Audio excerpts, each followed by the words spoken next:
13-year-old Jessie is chatting online with a new friend.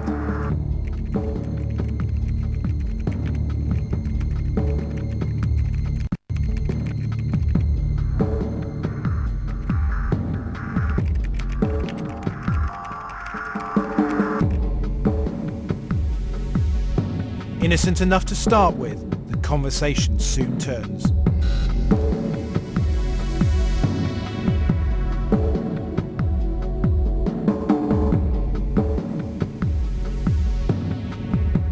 Rather than another teenage girl, Jessie's talking online with a predatory paedophile, looking for his next victim.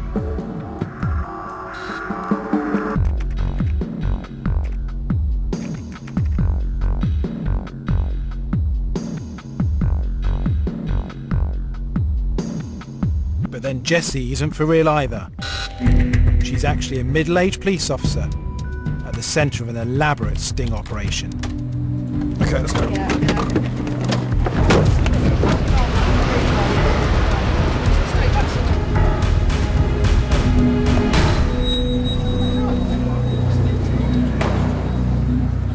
I'm Mark Williams-Thomas. For 12 years I worked as a police officer, specialising in child protection. But things have changed radically since then. Now I've been given extraordinary access to the Metropolitan Police Paedophile Unit. The picture of the erect penis, is that a photograph that you've taken? No problem. Okay. I've been able to see firsthand their covert internet operations and the lengths they have to go to catch a paedophile.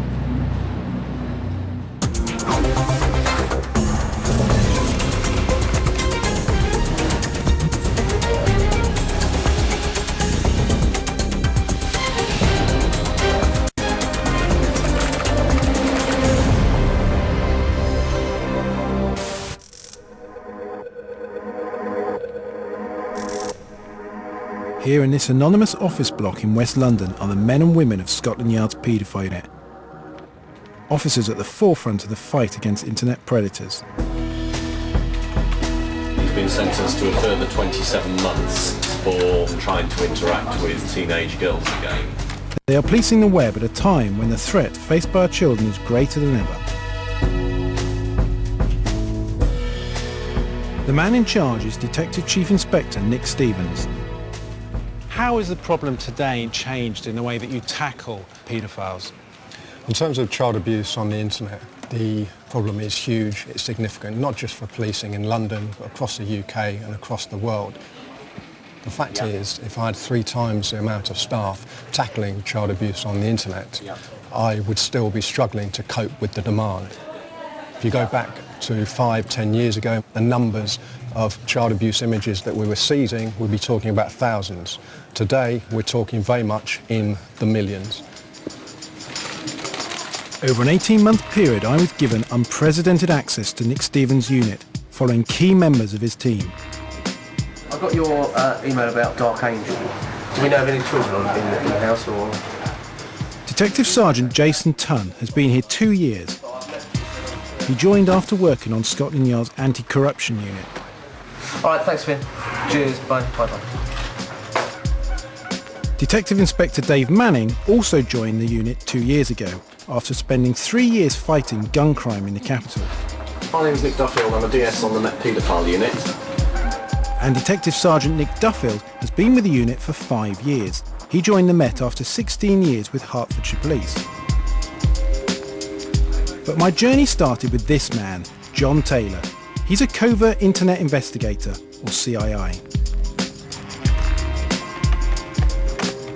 Since 2005, a team of CIIs at the Met have been posing as young girls on social networking sites to try and flush out predatory paedophiles. Without a doubt, there are girls, there are boys out there who have met people, and my take on it, they've been raped. It's not a question of just having a sexual experience at a very young age. They've been raped, they've been duped, they've been groomed. That's what's actually occurred. That's what social networking sites allow, because they allow the anonymity of the predatory paedophile to meet young children and go on to chat elsewhere and groom. John told me how recently he'd gone online pretending to be a 13-year-old girl. Jessie. A 9-year-old girl had started talking to him in a chat room. She'd asked Jessie if she'd had any sexual experiences.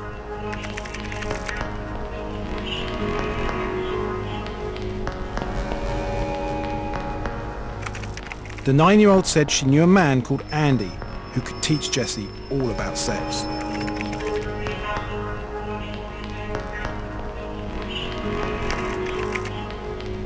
Two weeks later, Andy came online.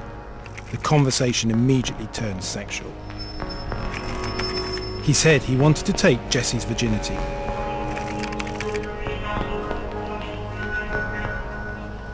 Police investigations have revealed that the 9-year-old girl doesn't exist, and that Jessie, in reality John Taylor, has been talking with a sophisticated groomer. His name is Andrew Linton, a 55-year-old with no previous convictions. It's Friday afternoon, and Linton's planned meeting with Jessie is just 72 hours away. We've been exchanging emails. I received the one today that he wants to meet on Monday at 11:30 at the park. I want to get back on to him with an email to say how glad I am, looking forward to Monday for the meet. But we also want to get a bit more information about him. We know who he is, but what we want to do is make sure we're in control of it, i.e. how are you travelling, how am I going to know it's you? So we just want to be safe and secure and control this meet rather than Andy Linton controlling it. On a Friday afternoon, John Taylor, posing as 13-year-old Jessie, asked Linton what he'll be wearing for the date.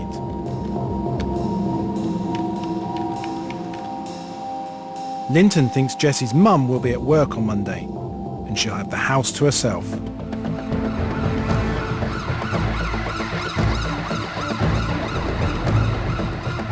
It's Monday morning, and John's colleague, DS Jason Tunn, asked me to join him as a team of undercover officers made their way to the planned meeting place.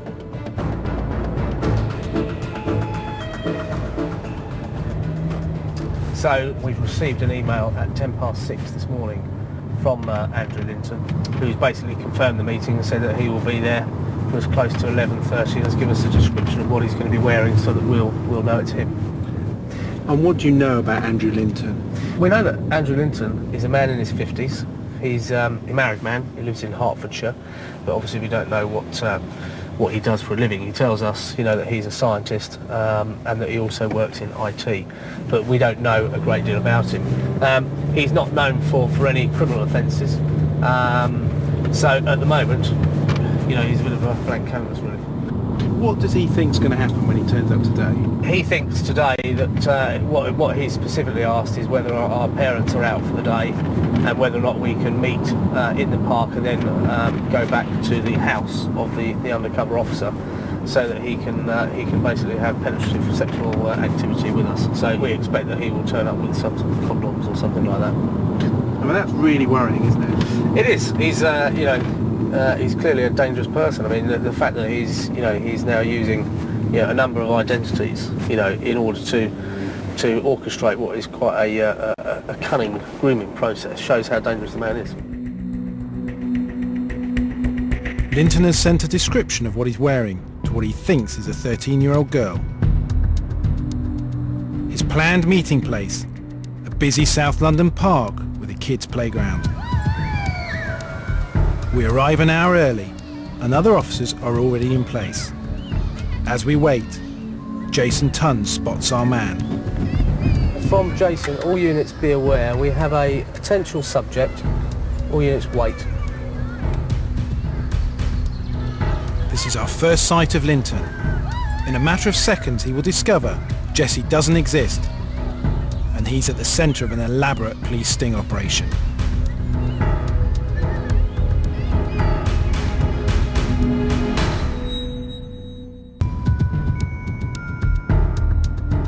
In South London, police officers lay in wait for a predatory paedophile. A man has been grooming what he thinks is a 13-year-old girl for sex. In reality, his conversations have been with an undercover officer. Now he has arrived at a bustling park, hoping to meet his victim.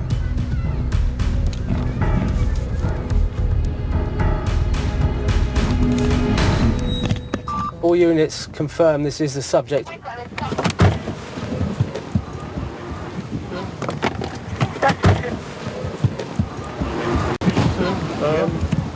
here on a day out. Are you? Okay. Hello. Whereabouts have you come from? Hertfordshire. Now, do you want to tell me what you're really doing here? You've not come on a day out, have you? You know that we're here because we know what you're here for. Understand me? So why are you here? I arranged to meet someone. Who did you arrange to meet? A girl called Jessie. Is that what you want me to say? Okay. You're going to be arrested, okay? It's attempting to meet a girl following sexual grooming. Okay? Can you actually tell me what happened? What happened? How do you mean? Well, was the girl I was talking to Sting? That will be something we will go into later on. Okay? Okay.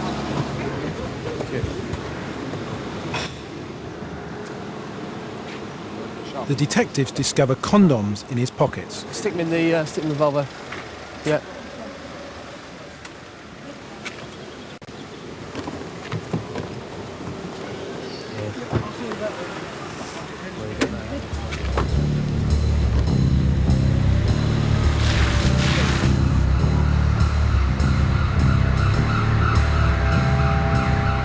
I make my way to Charing Cross Police Station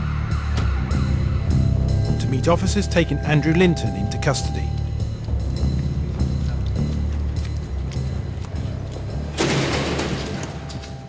This gentleman's been arrested by me at 11:05 this morning for the offence of attempting to meet a girl following sexual grooming.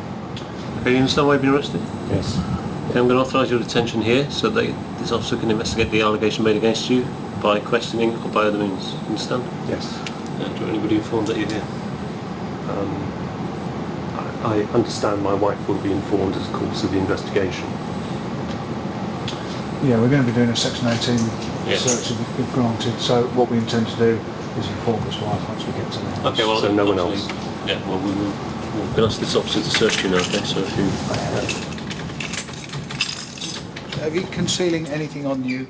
From my own experience working as a detective, I know that this is when the real work begins. If you're going to investigate these people and investigate them properly, which it needs to be done, you know, because these are serious offences, it is a lot of work. You know, the easy bit really at the end of the day is getting to the point where you arrest these people. It's when the arrest happens, that's when the work starts. You know, you've got to prepare the case file, you've got to get the telephones examined, you get the computers examined, you've got to look at all the images, you've got to see what other offenders are already on that computer. If there's other victims, you're looking at a whole separate investigation. And if you multiply that by the amount of prisoners that are on that we deal with on this unit, then you're talking about a phenomenal amount of work.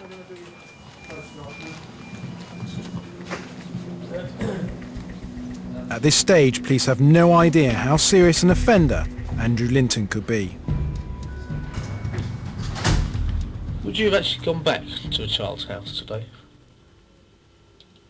That would have been up to her. If she said it was okay, would you have gone? Yes. I'm going to put it to you, Andy, that you have manipulated this whole scenario very cunningly in order to groom a 13-year-old child on the internet so that you can find out exactly what is going on in that child's head and that you are in total control of that situation from the beginning right through to the end. Do you accept that you've been manipulative? I accept that the evidence looks that way, and I accept that there is a degree, but it was much more of a roller coaster ride going along with the fantasy. I really didn't feel that I was just manipulating this girl. It just happened. But you say that way. but you say it's a fantasy, Andy. But fantasy is not stepping out of your front door, turning I up know. in London with 3 condoms in your pocket, I know. is it? No, it isn't. As the interview continues, other officers are making their way to Linton's home to seize his computer. London. Yes. Can you tell me how many images you have at home and what they are? I'm not talking adult pornography. I'm talking pornography involving children.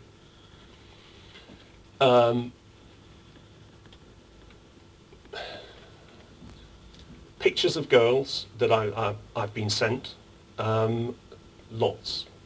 I couldn't put a number to it, but no, I couldn't put a number to it. Okay. Actual videos of acts with children, I don't know, a couple of dozen. Okay. Do any of the videos involve very young children, or is that just still images that you're talking about?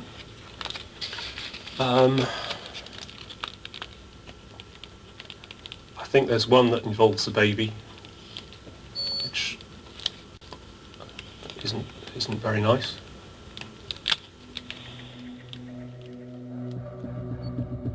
I would later discover that Linton's offending was far more serious than it first seemed. But for many, Linton appears to be the epitome of middle-class respectability. I'd learned the married IT professional was even Oxford educated. Not the image most of us have of a paedophile.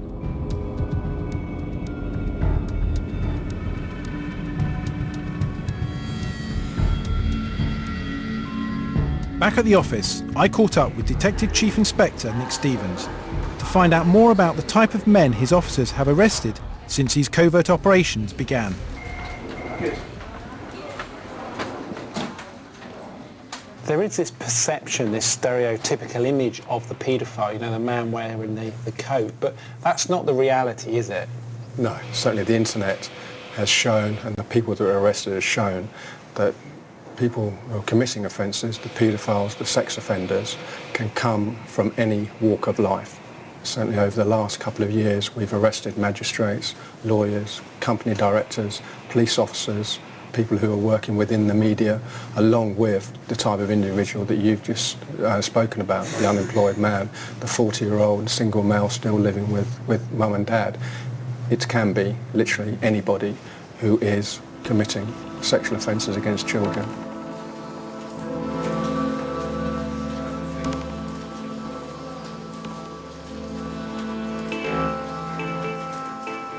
Increasingly, Nick Stevens' team are relying on cutting-edge technology to both trace the victims of abuse and to help identify offenders.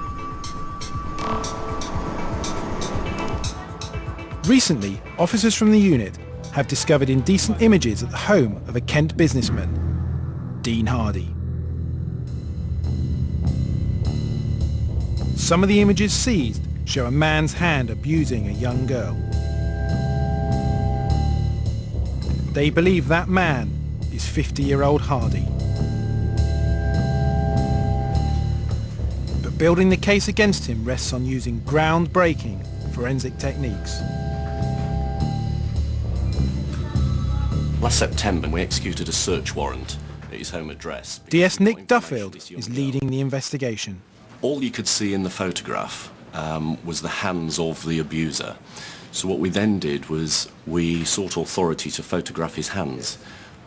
We then took that photograph with the photograph from the image we'd recovered, and we went to seek out an expert in relation to hand identification or marks, blemishes on hands that could be compared with the offender's hands. Nick Duffield believes the photos were taken when Hardy, a furniture salesman, visited Thailand in 2004. But proving it's his hand in the photos abusing a young Asian girl rests on expert evidence. This is a picture of the hand that was touching the girl's genitalia. In the background there's a number of photographs. A member of the team talks through the case with Crown Prosecution lawyer Arwell Jones. Southeast Asian origin. And you can see this image here. It's a picture of a young girl. Could the hand evidence help secure a conviction? It's a picture of a naked Southeast Asian female. It's difficult to say the age because it's only a shot of there's no facial shot there. But what it does clearly show is an adult male hand touching the genitalia of this young girl. Right. And here, as I go through the slides, the picture on the right, marked with an S, is Mr. Hardy's hand. Right. And that's the photograph we took of his hands when he gave us his consent. Which is highlighted 3 points here, which are identical on those hands. And it's effectively the pigmentation and the marking of the scarring. That's right, yeah. She's Better luck identified at a scar focusing. on the left index finger as well of the offender's hand. Right. And as you can see, like you say, the pigmentation and freckling is identical. Okay, I'm going to need to take this report away and read it in some detail. Sure. But certainly, on the face of it, it seems an interesting, an unusual source of evidence, but maybe a compelling source of evidence. My preliminary view at this stage would be that this case really does hinge on this expert evidence. It's clear the lengths police will go to secure a conviction. But will this new hand recognition technology be enough to convict Hardy? This type of expert evidence is new territory. If this case is successful, it could be a useful tool in other paedophile cases, not just within the Met, but for forces around the world. Meanwhile, elsewhere in the unit, the covert internet investigations are continuing. John Taylor is online, posing as Becky, a 13-year-old schoolgirl. He's been talking with a man called Andrew Smith. Some paedophiles spend months carefully grooming victims. Others, like Smith, are blatant from the start. He quickly suggests a meeting with Becky.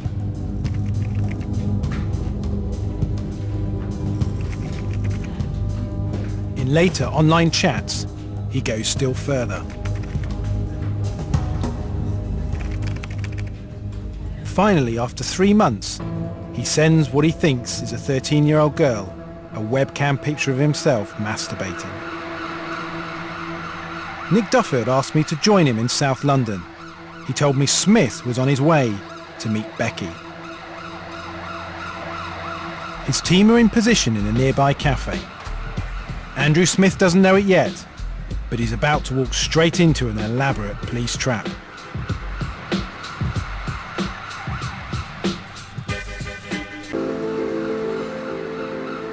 Nick Duffield and his team are in position outside a cafe on a busy South London road. They're about to arrest a predatory paedophile who's expecting to meet a 13-year-old girl for sex. Nick Duffield asks us to hang back until his team have secured their target. He can't take any chances that the man, Andrew Smith, spots us and flees.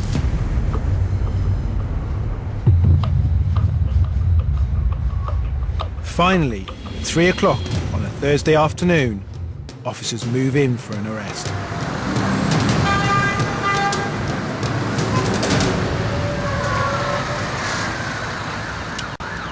Can you call a car up for us, please? This is Andrew Smith, a London businessman who sent images of himself masturbating to what he thought was a 13-year-old girl.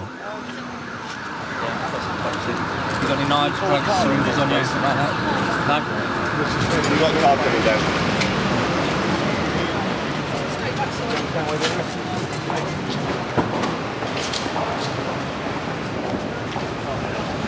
Lee.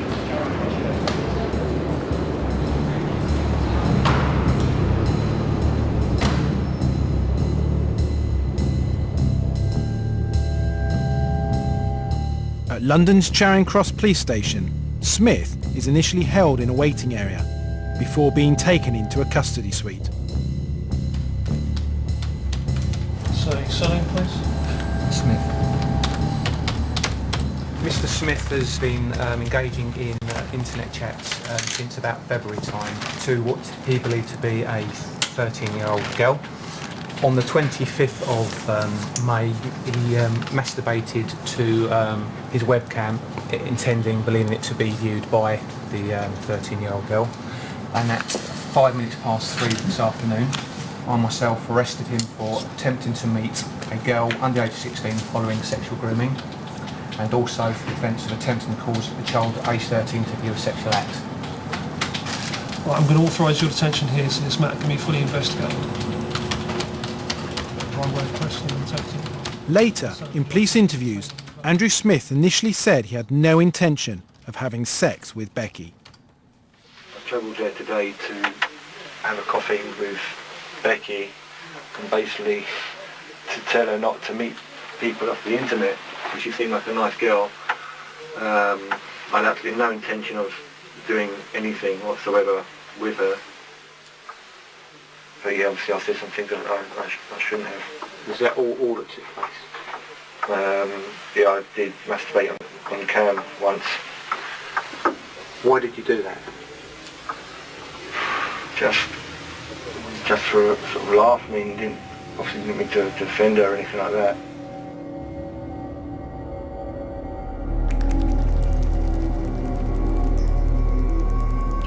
Two months later, I caught up with Nick Duffield to discuss the Andrew Smith case.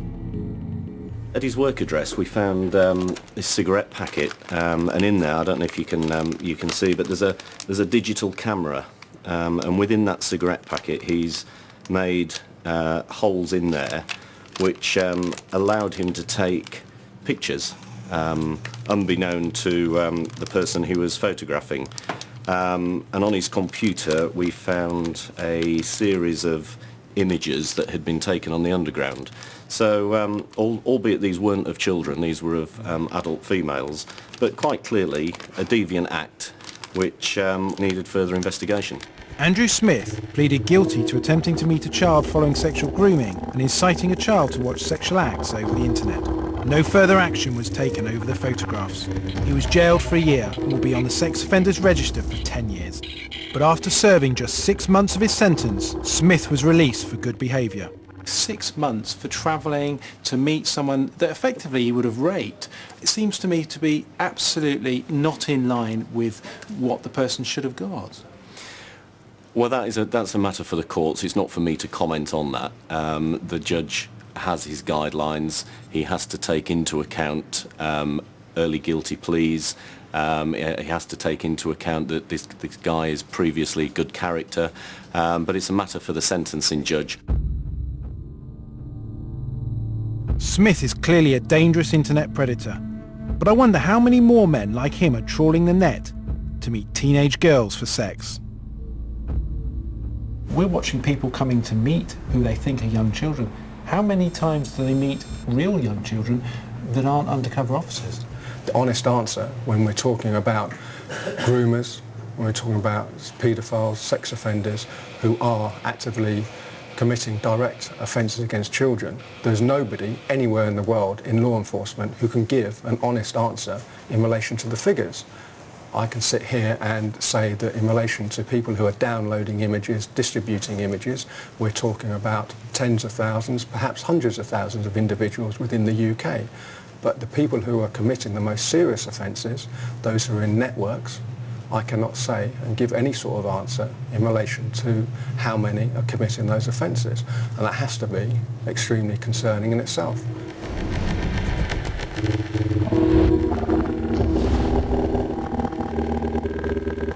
The Met's covert internet investigations generate almost 3/4 of the work carried out by the unit. Social networking sites and internet service providers are already working with the government to try and keep children safe. Given the apparent explosion in the number of paedophiles online, I wonder if the internet is actually responsible for a growth in offending. Where there are children, there'll be people looking to exploit them, so we have to take precautions to reduce that risk. We don't simply have to worry about the sex offenders, we have to be home. I joined other parents at an internet safety seminar. They want to know how to keep their children safe when they're online. Realistic about it. The law in this land says... The man leading the seminar is Donald Finlater, head of Stop It Now, a campaign set up to help offenders and their victims. I think the internet brings so many kind of positives to our lives and to the lives of children, and of course there's no turning back the clock, and I wouldn't wish to. But it also brings lots of dangers with it and lots of opportunities that people are seizing. I genuinely believe that, yes, there are thousands and thousands of people in the UK who have chosen to look and who probably today are still choosing to look at or for child pornography. So, some of those people will also be looking to make contact with children through that technology, and will be doing that with a view to physically getting in touch with children and potentially even sexually abusing them. In the pre-internet days, rather a lot of those people would not have thought to do some of those things. It wouldn't have occurred to them, the opportunity wouldn't have been there. So whilst I don't want to blame the internet, it's opened a door really and said these things are becoming possible.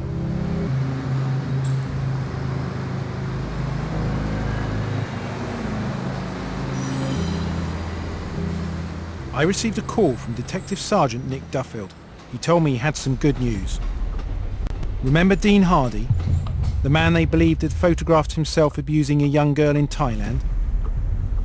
When faced with the full weight of evidence against him, including the hand identification work, he changed his plea to guilty. I caught up with Nick Duffield at Southwark Crown Court as Hardy was sentenced. Initially, Hardy had made a no-comment interview. He'd opted not to cooperate with us. However, when he was confronted with that evidence, he admitted that he had been there. He'd certainly been in the room when those photographs were taken, and he was in two minds. He couldn't decide whether to admit to us that, yes, that was his hand. I think he wanted to wait to see if the Crown Prosecution Service were going to support the evidence that we had and charge him with these offences. And I think it shows that we will stop at no opportunity to identify individuals that seek to sexually abuse children, whether it's in this country or whether it's abroad. Hardy confessed to 2 charges of indecent assault on girls under the age of 14 and a string of child abuse charges. He was sentenced to 6 years in jail and will be on the sex offenders register for life.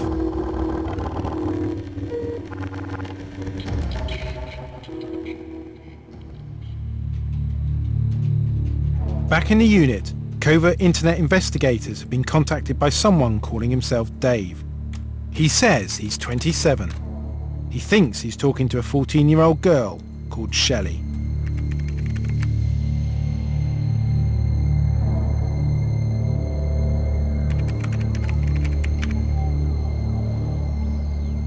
In later conversations, he's even more explicit.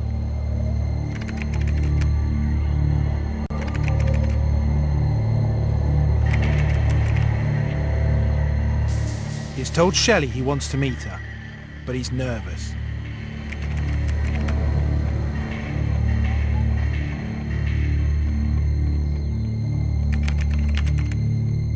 Investigations have revealed the man calling himself Dave is in fact David Corcoran, a man with a previous conviction for downloading indecent images of children.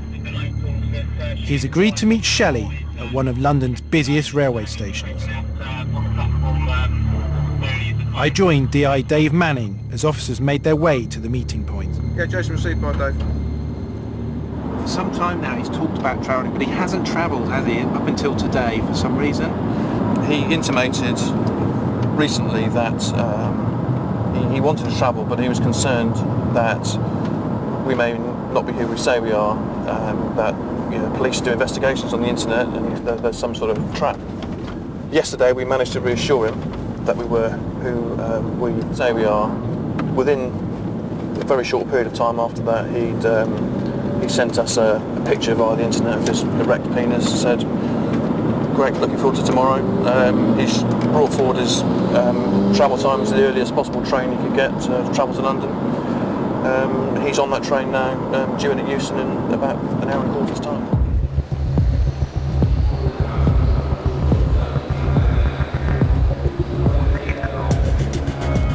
Corcoran doesn't know it, but undercover officers from the Lancashire force are on the train with him. Police can't take the risk that he assaults a real girl as he makes his way to London to meet Shelley. But at Euston, there's a problem. The train's been delayed until 12:26 now as an estimated time of arrival, so that's 5 minutes time. We know he's still on the train. He's been sending us messages over the last hour and a half of a graphic nature, asking us what we're wearing under our skirt, that sort of thing, so he's clearly still teed up from the sexual angle, so.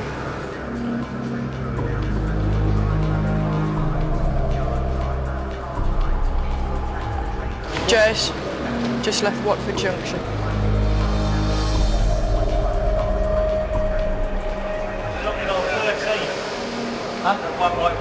Something on 13. But at the very last minute, there's a change of plan. 13 is something on. What now? This one? Nothing 13? Right, give him a ring. The train will arrive at a different platform, at the opposite end of the station. Jace, you're in Duffield.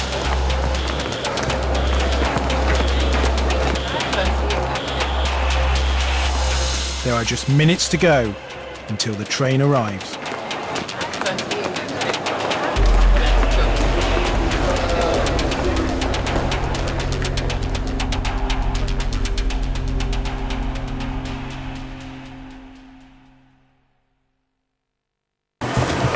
Ian, just in case you didn't know, mate, they've changed the platform. It's platform 13 now. Yeah, 13, they've just changed it. Detective Inspector Dave Manning and his team are at London's Euston Station. That's all right, it's not in yet. Predatory paedophile David Corcoran is due to arrive in minutes to meet who he thinks is a 14-year-old girl called Shelley. So Dave, we've just had to quickly move from the other platform where we thought the train was coming in at. It's now coming in at platform 13. What's he wearing? What's the latest description? Well, he's wearing a brown khaki jacket, blue shirt, blue jeans and brown shoes. It's curly hair, his glasses as well, as you've seen from the picture of him. But the picture we've got of him appears to be his hair's cut shorter than it is at the moment. But otherwise, it's a good likeness.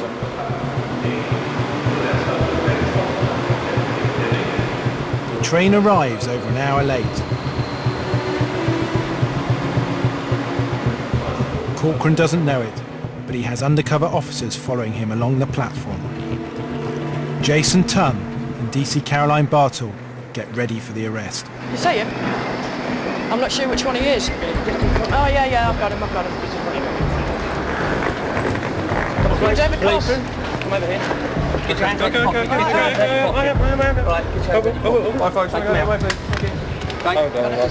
Are you David Corcoran? Yes. I'm DC Bartle from the Paedophile unit at Scotland Yard. Okay.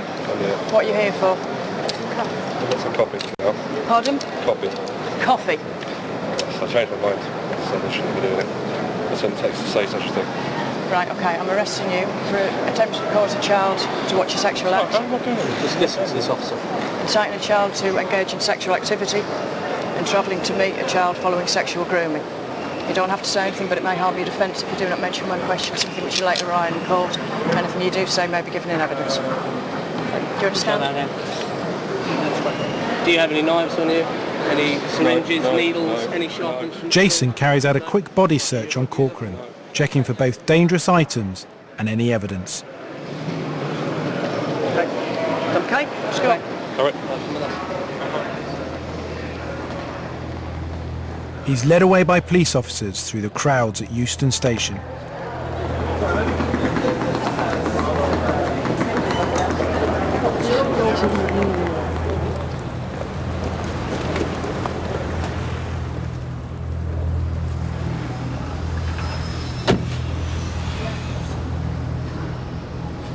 Finally, David Corcoran is driven off to Charing Cross Police Station.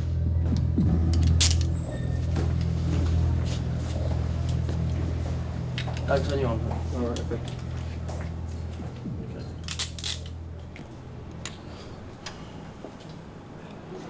Okay, can I take your surname, please? It's Corcoran.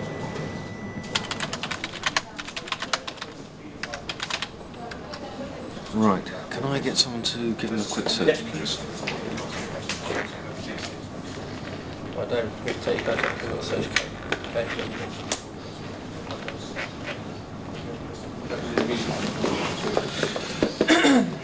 Jason carries out a more detailed search. Belt off. Belt, please. Belt Yeah. off. Yeah, no, we can go to the Thank you. Two sealed condoms are found in Corcoran's wallet. You are nearly 28 years old, so a child half your age. Why are you sending her that type of photograph? No comment. During police interview, Corcoran refused to speak as the allegations were read out to him. That your pattern of offending, your sexual offending pattern, has got worse. Would you agree to that or not? No comment. Because having gone from looking at things on the internet and downloading child pornography from the internet is one thing. Travelling half the length of the country in order to have sex with a child is a completely different thing. Would you not agree to that? I would agree to what you said. Okay, we'll ask you to look at that there. Okay, it says image 07/07/2008.jpg. Yes? Okay. That's what it says. That's what it says. Okay, lovely. Is that a photograph that you have taken with your mobile telephone? No problem. Okay.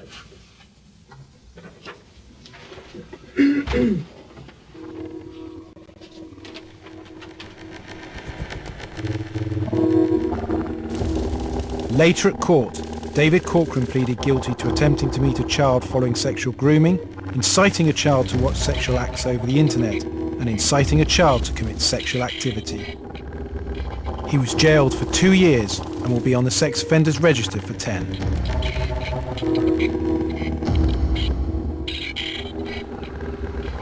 It seems clear to me that had Corcoran met a real 14-year-old girl at Euston Station that day, the girl would have been at serious risk. Can you ask her to ring Jason Tunn from the paedophile unit? It's just in relation, she wanted some assistance around some images that she recovered the other week. So Members of the unit are dealing with offenders like Corcoran day in, day out. I wanted to know what advice they would give to parents. Nick, a key element of safeguarding children has to be education, and education very much coming from parents. What would you say to parents? Some of those top tips, advice you would give them? Talk to your children about the dangers of being on the internet. Share with them press cuttings, show them TV programmes. Let's not hide away from the fact that there are individuals out there that are prepared to sexually abuse children via the internet. Secondly, have your home computer or whichever computer it is that's accessing the internet in a public area, if you like, in an area where the parents, older brothers and sisters are going to walk past. Say to your child, I'm not going to monitor you, but be prepared for me just to walk up occasionally and say, tell me who that individual is that you're talking to. And if you can't, then there's going to be some fallout from that.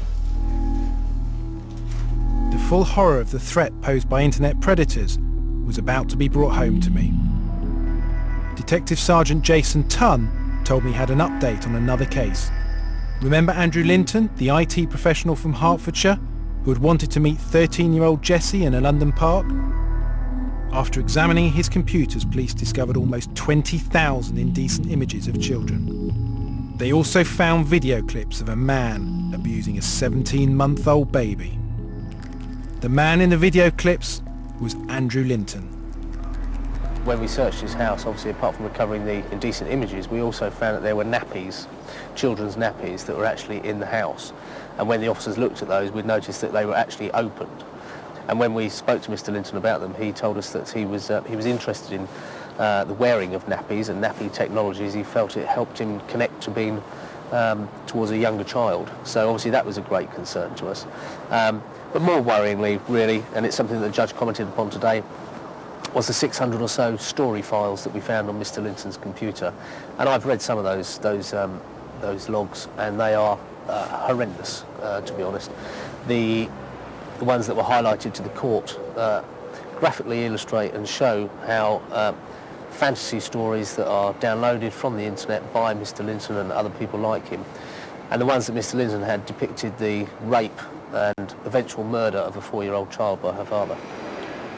We've shown that Mr. Linton's sexual interest in children has spanned the last decade, and he's operated on the internet with complete anonymity until now.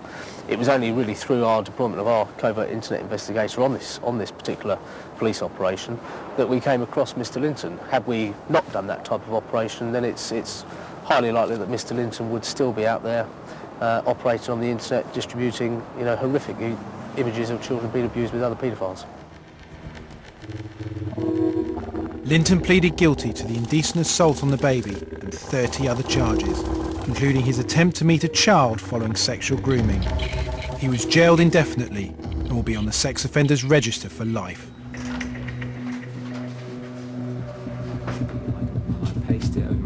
During my time with the paedophile unit, I've discovered just how vital their covert operations are. I mean, it says it having got more people coming in, it goes on and on. The vast majority of the predators caught in these stings, like Andrew Linton, have no previous convictions and weren't known to the police.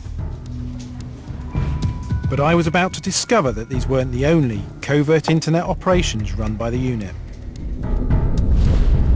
Coming up next week, DI Dave Manning is on the trail of a family man who's been trying to procure a 12-year-old girl for sex. We follow detectives to Europe as they investigate a criminal gang peddling child porn on the net. And the covert internet arrests continue.